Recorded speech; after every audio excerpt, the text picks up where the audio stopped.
Hello friends, आपका स्वागत है हमारे इस यूट्यूब चैनल पर। दोस्तों, आज हम आपको ईवीएस के आपका ये जो पार्ट नंबर 5 है, जो दोस्तों आपका एनवायरमेंटल स्टडीज़ का है, और इसमें जो भी प्रश्न मैं आपको करा रहा हूँ ये सभी आपके टेट और सी टेट के प्रीवियस ईयर के क्वेश्चन हैं।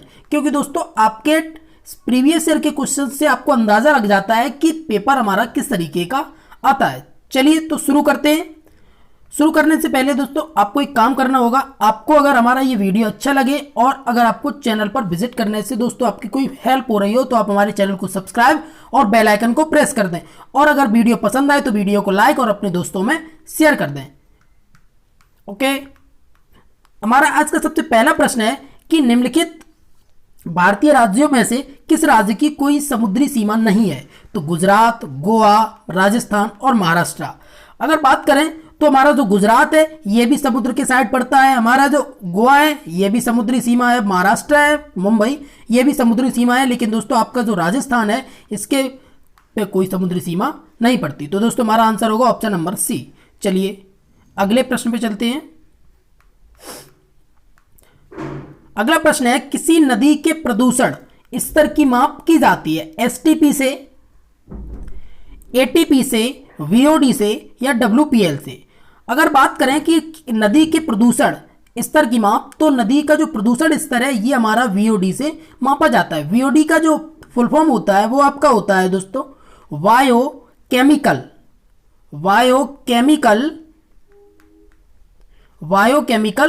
Oxygen demand. Okay, oxygen demand ये आपका होता है वीओडी का फुल फॉर्म। चलिए अगले प्रश्न में चलते हैं। हमारा प्रश्न नंबर 3 है कि वायरस संक्रमण से होने वाला रोग है कॉलरा, टाइफाइड, जुकाम, मलेरिया। अगर बात करें कि वायरस संक्रमण से हमारा कौन सा रोग होता है, तो वायरस, अब सबसे पहले जान लेते हैं कि इनमें से कौन सा रोग किस चीज से होता है। तो आपका जो कॉलरा होता है और टाइफाइड और मलेरिया ये तीनों आपके जल जनित रोग हैं। कैसे? ये आपके तीनों के तीनों जल जनित रोग हैं, ये पानी से होने वाले रोग हैं आपके, ठीक है, ये आपके जल जनित रोग हैं। और अगर बात करें हम जुकाम की, तो ये जो जुकाम होता है ये हमारा वायरस संक्रमण रोग है। तो हमारा इसका आंसर होगा ऑप्शन नंबर 3 जुकाम। चलिए अगले प्रश्न में चलते हैं। हमारा प्रश्न नंबर 4 है कि भारत में कृषि को प्रभावित करने वाला मौसम का सबसे महत्वपूर्ण तत्व है आर्द्रता मीन्स नमी, तापमान, पवन और वृष्टि। अगर बात करें तो इसमें पूछा गया है कि कृषि को प्रभावित किससे करती है? तो दोस्तों आपका जो आर्द्रता नमी है ये भी फायदे के लिए ठीक रहता है, आपका मौसम भी और पवन भी। लेकिन अगर बात की जाए आपकी जो वृष्टि होती है, इस वृष्टि से हमारा जो कृषि है इसमें बहुत बड़ा प्रभाव पड़ता है। बात करें कि वृष्टि के, तो भारत में कृषि को प्रभावित करने वाला सबसे महत्वपूर्ण जो तत्व है आपका, ये आपका वृष्टि है, क्योंकि भारत उष्ण एवं समशीतोष्ण 2 कटिबंधों में स्थित है, ठीक है। चलिए अगले प्रश्न पे चलते हैं। हमारा अगला प्रश्न है प्रश्न नंबर 5। प्रश्न नंबर 5 हमारा कह रहा है कि वायुमंडल के सबसे ठंडी परत कौन सी है? मध्यमंडल, तापमान मंडल, क्षोभ मंडल या फिर अयन मंडल। अगर हम बात करें कि सबसे ठंडी परत की, तो हमारा जो मध्यमंडल है ये हमारा सबसे ठंडी परत है, मध्यमंडल, ठीक है। जो वायुमंडल की सबसे अगर ठंडी परत है तो वो है मध्यमंडल। क्योंकि मध्यमंडल क्यों है?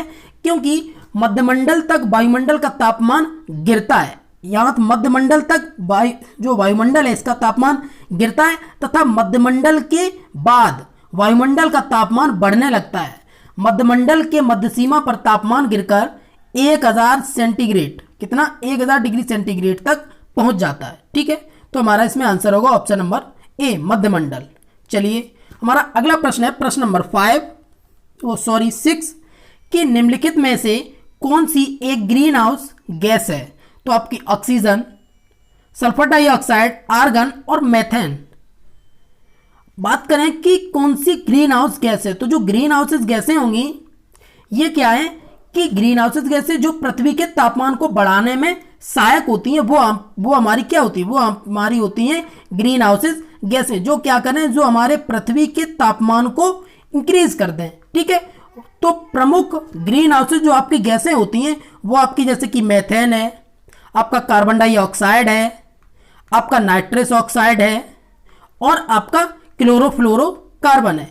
ये आपकी जो चार होती हैं, चार गैसें होती हैं, ये आपकी ग्रीन हाउसेज गैसें होती हैं। ठीक है, तो पूछा गया था कि निम्नलिखित में से कौन सी एक ग्रीन हाउसेज गैस है, तो ऑक्सीजन तो हमारी है नहीं, सल्फर डाइऑक्साइड भी नहीं है, आर्गन नहीं है हमारी, मीथेन। हमारा आंसर होगा ऑप्शन नंबर 4। चलिए अगले प्रश्न पे चलते हैं। हमारा प्रश्न नंबर 7वां प्रश्न कह रहा है कि भारत में प्रोजेक्ट टाइगर की शुरुआत हुई तो कब हुई?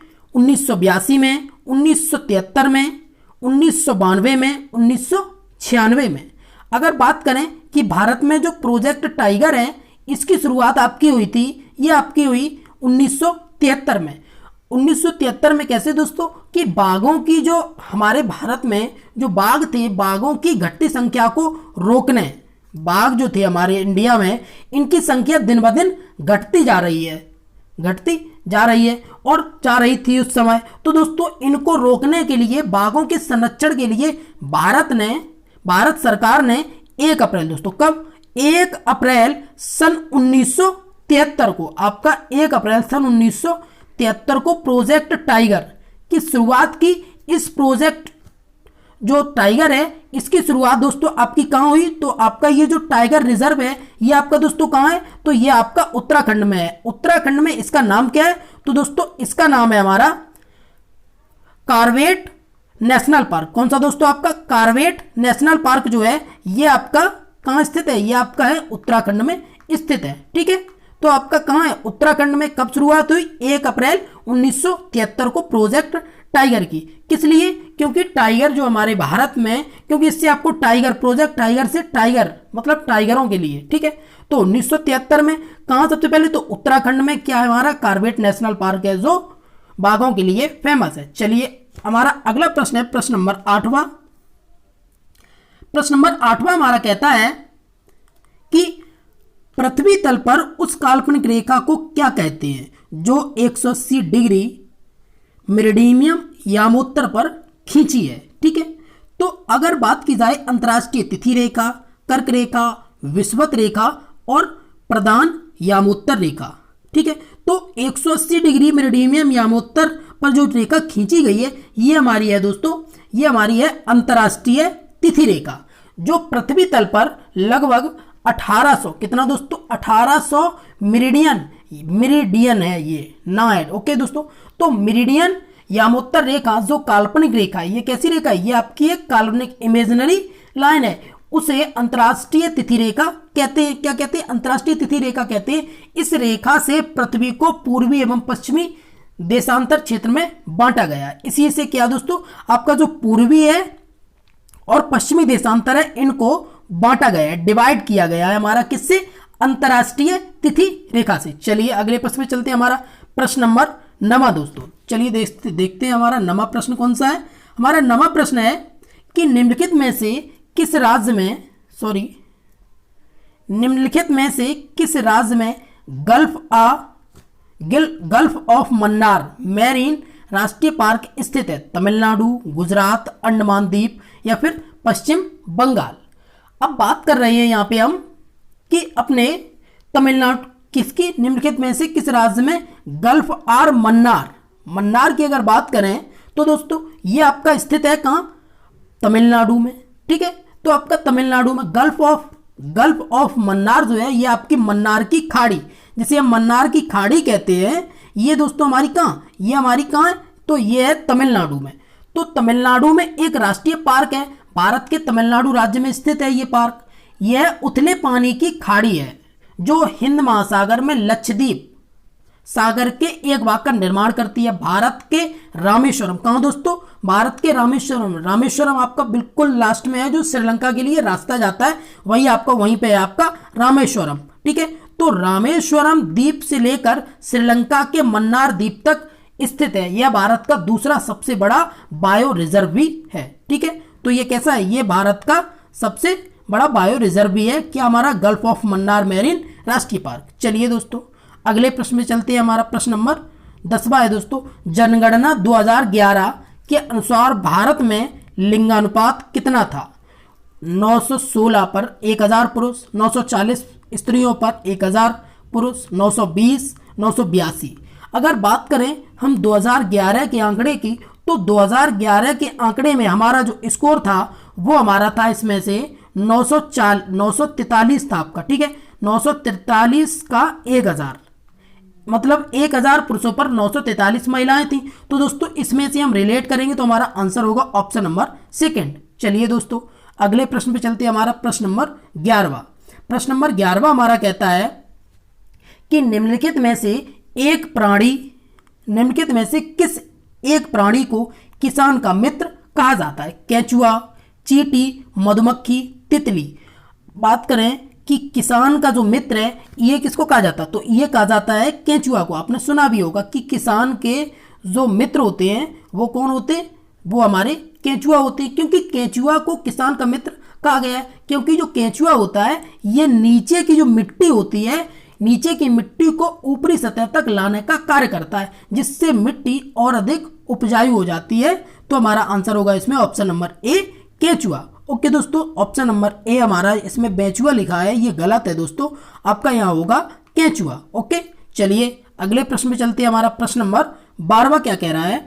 हमारा 12वां प्रश्न नंबर 12वां कह रहा है कि पर्यावरण को बचाने के लिए चिपको आंदोलन से कौन सा राज्य जुड़ा हुआ है? झारखंड, उत्तर प्रदेश, उत्तराखंड और छत्तीसगढ़। अगर बात करें तो आपका जो चिपको आंदोलन है ये किसको, ये पर्यावरण को बचाने के लिए। पर्यावरण को बचाने के लिए ये कहाँ शुरू किया गया? तो दोस्तों ये शुरू किया गया था आपका सुंदरलाल बहुगुणा जो थे तथा चंडी प्रसाद के नेतृत्व में। कहाँ दोस्तों? उत्तराखंड के चमोली एक स्थान था, चमोली जिले, चमोली एक जिला था, ये वहां आंदोलन, इसकी चिपको आंदोलन की शुरुआत हुई। ये आपका कब शुरू हुआ? तो ये आपका 1973 में हुआ। और दोस्तों इसका चिपको आंदोलन नाम क्यों पड़ा? क्योंकि जो लोग भी पेड़ों को काटते थे तो वहां की जो आम जनता थी, जिन्हें चिपको आंदोलन, जो पर्यावरण को बचाना चाह रहे थे, वो लोग क्या करते थे कि पेड़ों से वो लोग चिपक जाते थे, इसीलिए इस आंदोलन को चिपको आंदोलन नाम दिया गया। तो हमारा ये किस राज्य से रिलेटेड है? तो उत्तराखंड, हमारा उत्तराखंड के चमोली डिस्ट्रिक्ट से। चलिए अगले प्रश्न पे चलते हैं हम। हमारा अगला प्रश्न है प्रश्न नंबर 13वां। प्रश्न नंबर 13 क्या कहता है कि जीवों के व्यवहार का अध्ययन किया जाता है किससे? नियोलॉजी से, इटियोलॉजी से, इथोलॉजी से या फिर डेमोलॉजी से।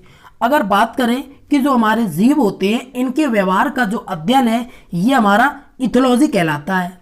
जो आपका नियोलॉजी है दोस्तों, नियोलॉजी जो होता है विषय के अंतर्गत, इसके अंतर्गत आपका तंत्र का तंत्र, क्या आपका तंत्र का तंत्र से संबंधित रोगों का अध्ययन है, ठीक है। तो आपका इसमें पता चल गया आपको कि जीवों का अध्ययन बात करें तो इथोलॉजी, ओके। और अगर बात करें कि नियोलॉजी तो ये आपका तंत्र का तंत्र के अध्ययन से रिलेटेड है। चलिए अगले प्रश्न में चलते हैं। हमारा प्रश्न नंबर 14वां क्या कहता है कि समुद्री शैवाल किसका महत्वपूर्ण स्रोत है? समुद्री जो शैवाल है ये किसका महत्वपूर्ण स्रोत है? ब्रोमीन का, क्लोरीन का, आयोडीन का या फिर लोहा का? हम समुद्री शैवाल की बात कर रहे हैं तो इसका जो सबसे महत्वपूर्ण स्रोत है ये है हमारा आयोडीन। आयोडीन कैसी है दोस्तों? समुद्री शैवाल आयोडीन के प्रमुख स्रोत माने जाते हैं। इसकी कमी से कौन सा दोस्तों? घेंगा रोग हो जाता है, घेंगा रोग हो जाता है, जिसमें थायराइड आपकी जो ग्रंथि होती है, ये आपकी कौन सी दोस्तों? आपकी जो थायराइड ग्रंथि होती है ये, इसमें आपकी सूजन आ जाती है थायराइड ग्रंथि में। समुद्री शैवालों में आयोडीन की प्रचुरता यानी कि मात्रा अधिक होती है वाले शैवाल लेमोनेरिया या सिवान है। यह व्यापक रूप से चिकित्सा में प्रयोग किया जाता है। तो हमारा क्या हो गया? आयोडीन समुद्री शैवाल का किसका महत्वपूर्ण स्रोत है? तो ये आयोडीन का है, ठीक है। चलिए दोस्तों, और हमारा जो घेंगा रोग होता है इससे क्या? इससे हमारी जो थायराइड ग्रंथि होती है उसमें सूजन आ जाती है, ओके। Option number 3 iodine. चलिए अगले प्रश्न में चलते हैं हम। हमारा अगला प्रश्न है प्रश्न नंबर 15वां। 15वां प्रश्न कह रहा है हमारा कि जो सैक लाइकेन है ये कैसा है? ये परजीवी है, रसायन स्वपोषी है, अपघटक है या फिर ये सहजीवी है, ठीक है। तो हमारा जो सैक लाइकेन है ये हमारा सहजीवी है। सहजीवी की बात करते हैं तो दोस्तों जो सहजीवी है ये क्या कहलाते हैं? ऐसे जंतु या पौधे साथ रहकर एक दूसरे को लाभ पहुंचाते हैं। सहजीवी का मतलब ही है कि समान का जीवन, समान का जीवन मतलब एक दूसरे को ये लाभ पहुंचाए। जैसे कि आपका राइबोसोम, सैक, लाइकेन प्रमुख सहजीवी है। ठीक है, चलिए अगले प्रश्न पे चलते हैं। हमारा इसका आंसर था आपका ऑप्शन नंबर डी, सहजीवी। चलिए अगले प्रश्न पे चलते हैं। हमारा प्रश्न है अगला, प्रश्न नंबर 16। प्रश्न नंबर 16 हमारा क्या कह रहा है कि सीएनजी का ईंधन के रूप में किसमें इस्तेमाल होता है? उद्योगों में, वाहनों में, खाना बनाने में, वाहनों एवं उद्योगों में। अगर बात करें तो हम जो हमारा सीएनजी है, सीएनजी की फुल फॉर्म क्या होती है दोस्तों? तो आपका जो सीएनजी है इसकी आपकी जो फुल फॉर्म होती है ये आपकी होती है कंप्रेस्ड, क्या? Compressed natural gas, compressed natural gas. Okay, CNG की full form compressed natural gas. और इसका प्रयोग आपका वाहनों में तो होता ही होता है, साथ में आपका उद्योगों में भी होता है। तो इसलिए हमारा इसमें आंसर होगा ऑप्शन नंबर 4। ठीक है, उद्योगों में होता है, वाहनों में होता है, लेकिन खाना बनाने में हमारा नहीं होता, क्योंकि खाना बनाने में जो आपको यूज होता है वो आपका, ठीक है, और ये आपका वाहनों और उद्योगों में यूज होता है हमारा सीएनजी, और खाना बनाने में होता है एलपीजी। ठीक है, चलिए अगले प्रश्न पे चलते हैं हम। हमारा अगला प्रश्न है प्रश्न नंबर 17। प्रश्न नंबर 17 हमारा क्या कह रहा है कि पर्यावरण जागरूकता का किसके द्वारा सर्जन किया जा सकता है? क्षेत्रीय भ्रमण द्वारा, व्याख्यान द्वारा, समूह वार्तालाप द्वारा या फिर अध्ययन द्वारा। तो पर्यावरण जागरूकता जो है वो आपकी किससे आएगी? पर्यावरण जागरूकता का जो किसके द्वारा सृजन किया जा सकता है? तो दोस्तों व्याख्यान, आप कहीं जाके व्याख्या करने, इससे तो कोई लाभ नहीं होगा। समूह वार्तालाप करने से हाँ ये ठीक है, लेकिन इससे खास फर्क नहीं पड़ेगा। अध्ययन करने से तो अध्ययन करेंगे आप, लेकिन आप किसी को बताएंगे नहीं, तो कैसे पता चलेगा? बात करते हैं क्षेत्रीय भ्रमण की, तो क्षेत्रीय भ्रमण से पर्यावरण जागरूकता को अधिक फायदा मिलेगा। तो दोस्तों विद्यार्थियों में क्या होता है कि विद्यार्थियों में पर्यावरण जागरूकता का सर्जन करने के लिए उनको क्षेत्रीय भ्रमण कराना चाहिए, जिसके तहत उनको वास्तविक पर्यावरण व मानव जीवन में उनकी उपयोगिता का ज्ञान होगा। ठीक है, चलिए अगले प्रश्न में चलते हैं। हमारा अगला प्रश्न है प्रश्न नंबर 18। प्रश्न नंबर 18 ये देखिए दोस्तों, आपका फिर से एक और फुल फॉर्म से प्रश्न आ गया कि एलपीजी किसका संक्षिप्त रूप है? लो पेड गैस, लॉक पैसेंजर गाड़ी, लिक्विफाइड पेट्रोलियम गैस या फिर आपका लोकल पेट्रोलियम गैस। तो दोस्तों बात करें एलपीजी की, तो हमारी जो एलपीजी की फुल फॉर्म होती है ये हमारी होती है लिक्विफाइड पेट्रोलियम गैस। ये हमारी जो घरेलू, मैंने आपको बताया ना, जो घर में खाना बनाने के यूज आती है वो हमारी एलपीजी आती है। एलपीजी की फुल फॉर्म क्या होती है आपकी? इसकी आपकी दोस्तों फुल फॉर्म होती है लिक्विफाइड, ठीक है, लिक्विफाइड पेट्रोलियम गैस। ठीक है, एलपीजी के मुख्य अवयव क्या क्या हैं दोस्तों? एलपीजी के मुख्य अवयव है हमारे ब्यूटेन हो गया और हमारा एक प्रोपेन हो गया। ओके, आजकल एलपीजी शीतलक के रूप में सीएफसी मतलब क्लोरोफ्लोरोकार्बन के स्थान पर क्रमशः आधिकारिक प्रयुक्त होने लगी है। ठीक, चलिए हमारा अगला प्रश्न है प्रश्न नंबर 19। प्रश्न नंबर 19 हमारा कह रहा है कि पृथ्वी पर पहुंचने से पहले ओजोन परत किन कारणों को अवशोषित करती है? एक्स किरणें, गामा किरणें, पराबैंगनी किरणें या फिर बीटा किरणें। अगर बात की जाए कि पृथ्वी पर पहुंचने से पहले ओजोन परत, ओजोन जो हमारी परत होती है ये किसका अवशोषण करती है?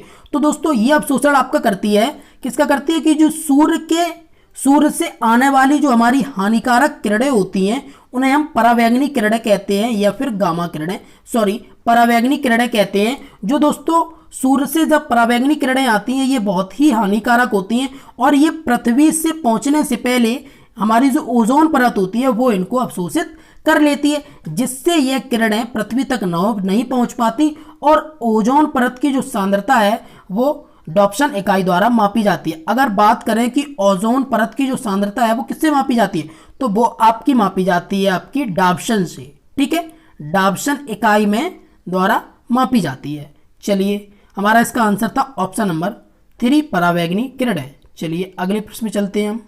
हमारा अगला प्रश्न है प्रश्न नंबर 20। ठीक है, प्रश्न नंबर 20 हमारा क्या कह रहा है कि जो चमगादड़ है ये स्तनधारी है, क्योंकि रात्रिचर है, उड़ता है, शाकाहारी है, बच्चे देता है।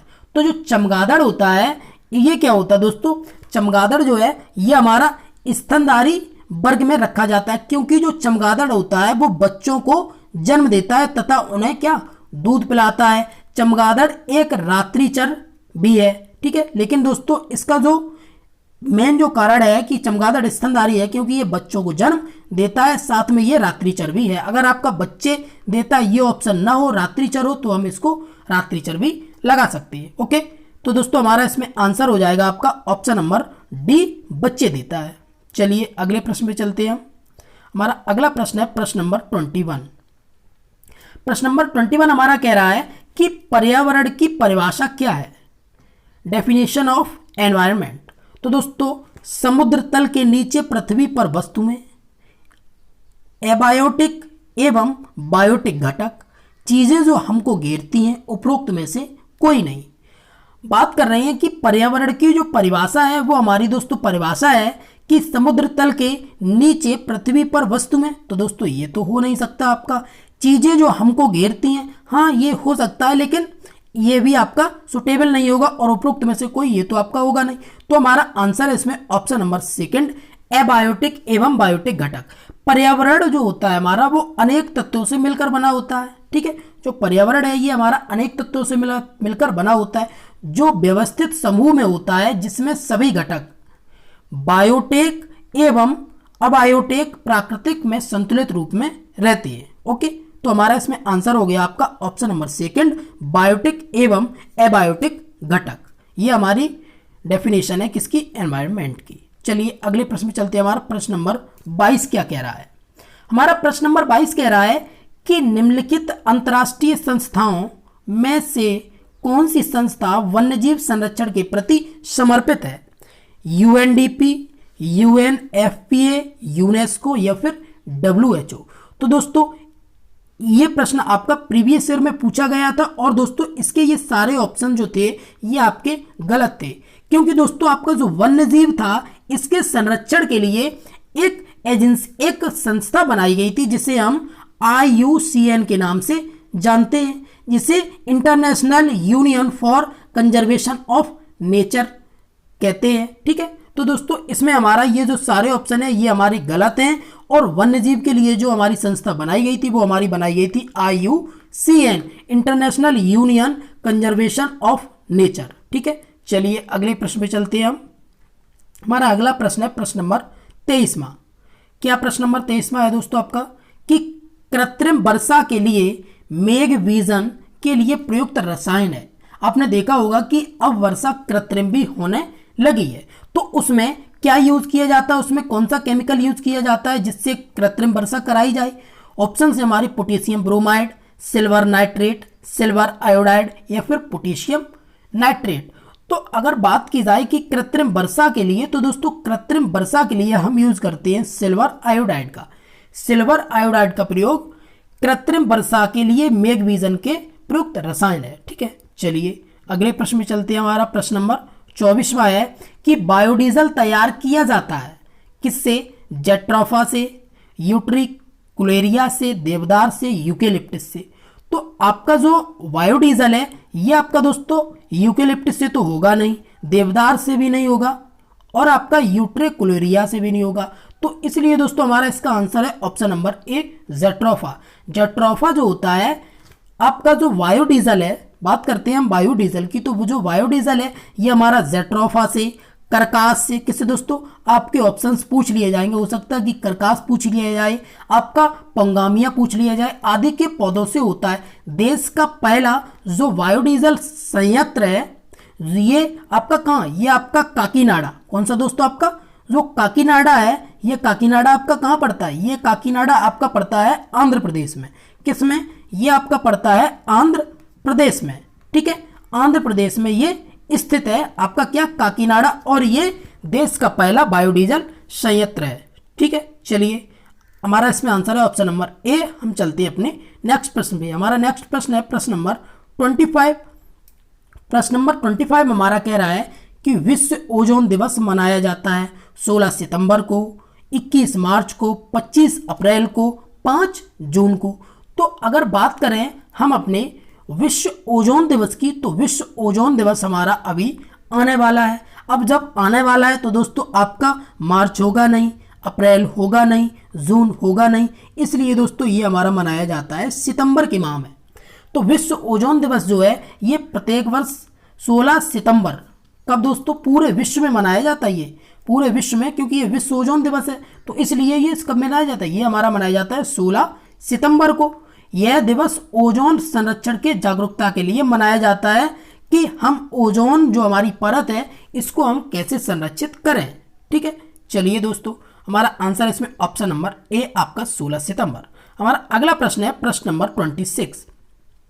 प्रश्न नंबर 26 हमारा कहता है कि जो आपका सिल्वीकल्चर है ये किससे संबंधित है, सिल्क से, वन एवं वन उत्पाद से, फूल से या फिर उर्वरक से। तो आपका ये जो सिल्वीकल्चर है ये आपका सिल्वीकल्चर वन एवं वन उत्पाद से ये आपका संबंधित है। ठीक है, चलिए दोस्तों अगले प्रश्न पे चलते हैं हम। हमारा अगला प्रश्न है प्रश्न नंबर 27वां प्रश्न कह रहा है कि निम्नलिखित में से किस जनपद में चंद्रप्रभा वन्यजीव अभयारण्य स्थित है। दोस्तों आपके लिए मैं बहुत जल्दी एक सेपरेट क्लास लेके आने वाला हूं जो आपके वन्यजीव अभयारण्य से संबंधित होगी। तो दोस्तों हमारे इसमें ऑप्शन है चंदौली, लखीमपुर खीरी, लखनऊ और वाराणसी। ठीक है, तो दोस्तों इसमें हमारा कि कौन से जनपद में है, तो दोस्तों ये हमारा स्थित है, ये हमारा उत्तर प्रदेश में स्थित है। अब उत्तर प्रदेश में तो ये सभी हैं, तो उत्तर प्रदेश में ये कहाँ स्थित है, तो ये उत्तर प्रदेश के चंदौली जिले में चंद्रप्रभा वन्यजीव अभयारण्य स्थित है। कहाँ, ये चंदौली में।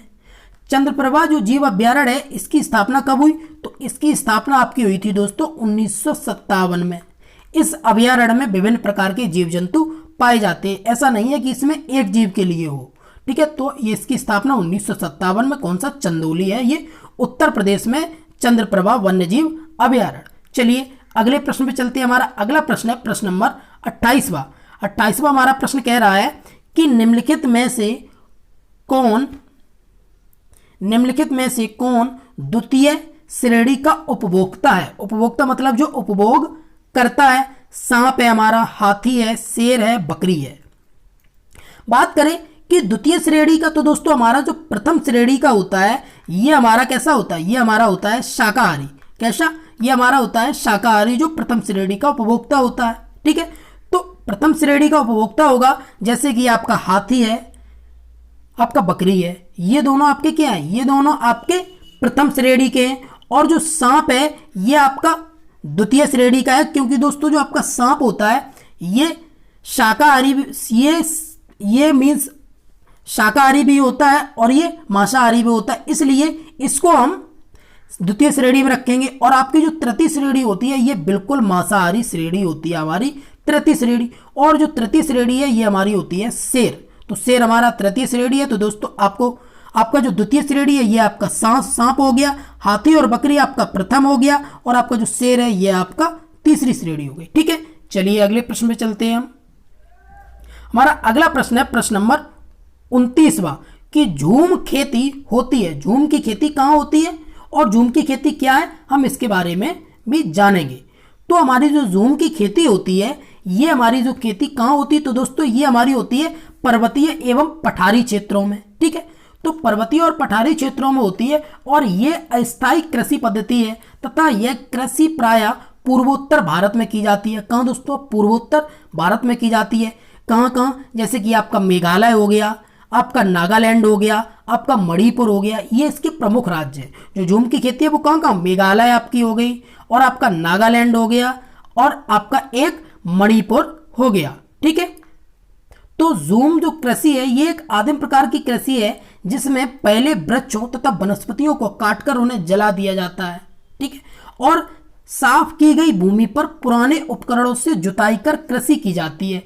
जैसे ही वह मृदा से उर्वरकता समाप्त होती है तो उस स्थान को छोड़कर दूसरे स्थान पर जाकर फिर वही प्रक्रिया दोहराई जाती है। तो हमारा झूम की खेती कहाँ होती है, ये हमारी होती है मेघालय में, नागालैंड में और मणिपुर में। तो दोस्तों हमारा इसमें आंसर होगा मेघालय में। ठीक है, चलिए अगले प्रश्न में चलते हैं। हमारा अगला प्रश्न आज का और दोस्तों लास्ट प्रश्न है हमारा कि शुष्क बर्फ जो है ये किसका ठोस रूप है, कार्बन डाइऑक्साइड का, अमोनिया का, नाइट्रोजन का या फिर ऑक्सीजन का।